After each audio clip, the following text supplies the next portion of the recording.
There are certain things that a lot of people tend to get wrong about feminine energy. You know, there are certain misconceptions and misunderstandings that I hear all the time, whether it's in the comments or my DMs or just hearing it elsewhere. But today I want to give you some clarity. So here are the 5 things that a lot of people get wrong about feminine energy. Hey guys, welcome back. If you're new here, my name's Jillz and I talk about things like feminine energy, self-improvement, and wellness for women. So if that's something you want to learn more about, you should subscribe and stick around. So if you don't know what feminine energy is, or if this is like the first time you're hearing about it, go check out my feminine energy playlist. I'll link it up here. But besides that, let's just dive on in. So the first thing that everyone tends to get wrong about feminine energy is that they think that this is for show, that it's purely to attract a man in. It's being fake. It's to, attract the male gaze. It's to fulfill a certain stereotype.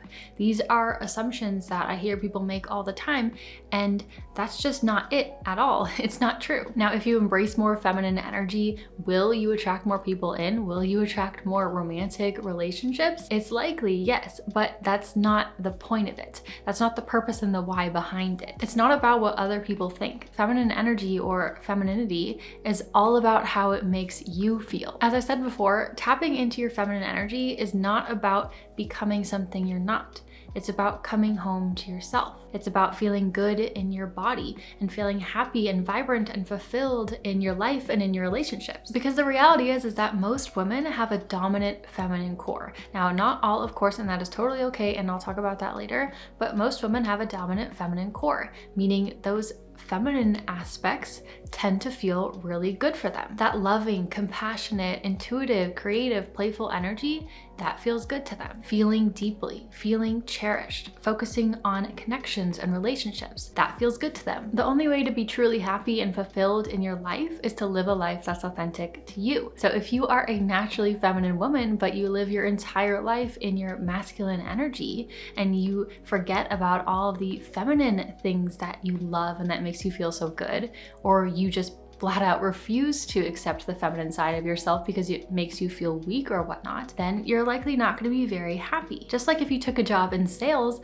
but you are naturally an introverted, artistic person, then you're also not going to feel very happy and fulfilled in your life because you're not living your life in alignment with who you are. Again, it's about coming home to yourself. And there's so much power in our feminine strengths. There's nothing like a woman's intuition to just know things without a reason. There's nothing like a woman's capacity to feel and empathize. There's nothing like a woman's ability to be able to just get what she wants by attracting it into her life instead of fighting for it tooth and nail every single day. There's nothing like a woman's ability to be able to add beauty and life and depth and warmth to everything that she touches. This is why embracing your feminine energy is so important. It's not to look a certain way. It's not to fulfill a certain stereotyped role. It's not to pretend we're all back in the 1950s. It's to tap into the deepest and most natural part of yourself, that energetic core of who you are. It's to bring joy, love, ease, flow, harmony into your life. It's about getting out of your head and into your body. It's about making yourself available to more joy.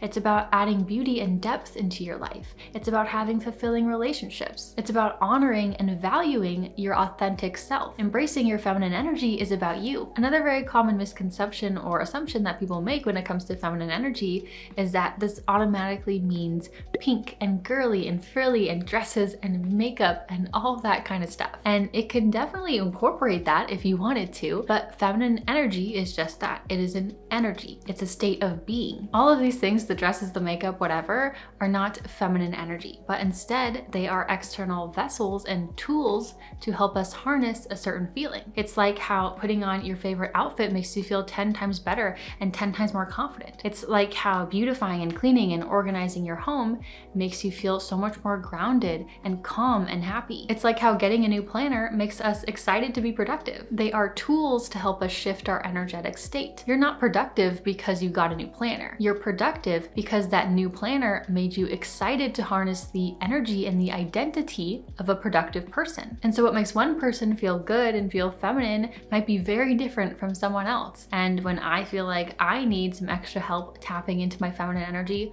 all of those things, the dresses, the makeup, the hair, the jewelry, they tend to work really well for me. But that likely won't be the case for everyone. You have to find what feels good for you, what helps you harness that deeper energy within you. The pink and the lipstick and all that, they don't really mean anything. I mean, they're fun and I like them, but at the end of the day, they don't really mean anything at its core. We assign them a meaning. We assign them a meaning based off of our thoughts and what we've seen in the past. So if dresses make you feel more feminine, embrace it, have fun with it, use it as a tool. But if not, that's okay too. Find what works for you. Now, another important aspect of the feminine is that they are the feeling energy. They can love deeply, feel joy deeply, feel pain deeply, feel energetic shifts deeply. But many people assume that because someone is more feminine and is more in touch with the feeling side of themselves, that they must also act crazy or immaturely or unhinged or irrationally. But I think there's something important that everyone needs to remember. Feelings are not the same thing as action. Feelings and action are different. Let's say someone cut you off while you're driving. Just because you feel angry and you feel like you want to roll down the window and shout some not so nice things at them, it doesn't mean that you do it, right? You can feel anger, absolutely, but rolling down the window and acting rudely in this case is not something that you do because you feel deeply. You do it out of immaturity. Feelings are important and powerful and valid and are meant to be felt, but poor actions are not because of someone's feminine energy. Poor actions are not because someone has the capacity to feel deeply. Poor actions are just poor actions. I also want to add in here though that sometimes people do say that women act crazy or irrationally when they're simply expressing their feelings in a healthy way. That's not what I'm talking about here. I'm trying to make a completely different point. What I'm trying to say is that there's a difference between feeling your feelings and expressing your feelings and tapping into all of that and acting entirely unstable. You can be in touch with your feelings and still have self-composure in a stressful work meeting. You can be in touch with your feelings and still talk to your partner respectfully and maturely even when you're really angry and frustrated. Feelings can and should be felt and expressed in healthy ways, but that doesn't mean that your behavior is entirely controlled by them. Another thing that people get wrong about feminine energy, especially when they hear about it for the first time, is that they make this assumption that this means that all women need to be feminine. And of course, this is not the case. Remember how I said embracing your feminine energy is about coming home to yourself, about being your authentic self? Well, it will be for a lot of women and it won't be for some. Not every woman is inherently feminine, and that is totally okay. One is not better than the other. I know this is something I've seen in my comments, especially on TikTok. I'm not on there very often, but sometimes I am. And a lot of people, when they see my content for the first time, or someone else's content for the first time on the same topics, they make this assumption that this means that every woman needs to be feminine all the time. And that's just not the case. Authenticity is what's most important. However, though, with that said, sometimes people will believe that they are not innately feminine when in reality they actually are. And this is usually for two different reasons. One, when we're taught from a young age that our masculine traits are what makes us worthy and valuable, which is what happens in our society now, then we tend to lean more and more into our masculine energy and start to think that the feminine side of us is what makes us inferior. And so we think we're more masculine, but in reality, it's who we've been taught to be, not who we innately are. And sometimes it's challenging to figure out this whole nature versus nurture scenario. Am I more masculine, or was I just taught to be more masculine? And the second reason, anything that is unfamiliar will usually feel weird and uncomfortable at first. That's just kind of how it works. So if you're trying to tap more into your feminine energy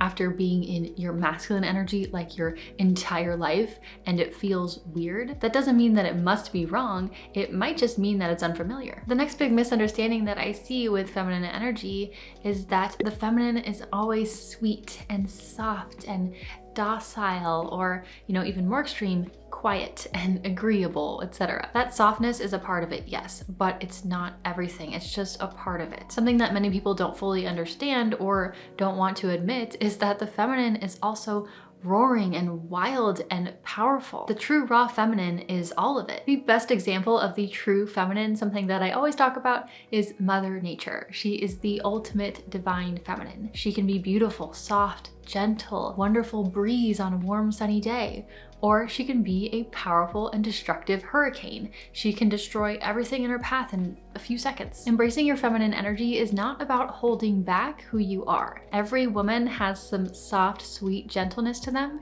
and every woman has a wild, powerful side. You can embrace both. You can be both. You are a multifaceted woman. However, this does get brought up a lot, that as women, we should be softer if we want to be more feminine.